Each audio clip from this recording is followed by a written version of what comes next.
Hi up guys, in this video I will show you how to add someone on Snapchat without username.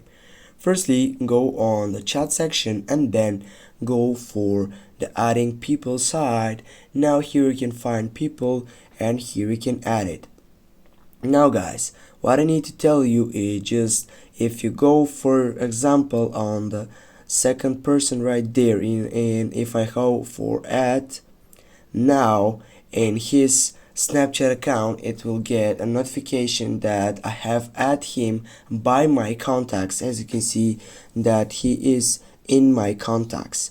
Now for example, if I wanna add the fourth person here for the fourth account, and what I need to do, if I have the username of it and I type here the username.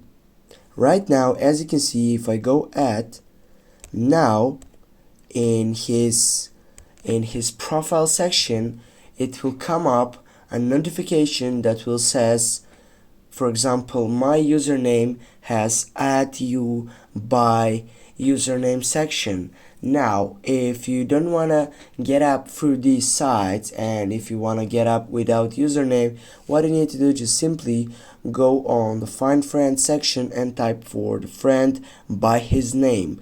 For example, we'll go with, I don't know, with this one.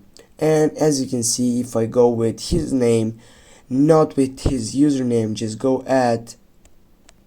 Firstly, go on his friend section and go for adding it. Now as you can see guys, with this he will get a notification back but not with a username section. Thanks for watching. Don't forget to hit that like and share the video. See you soon.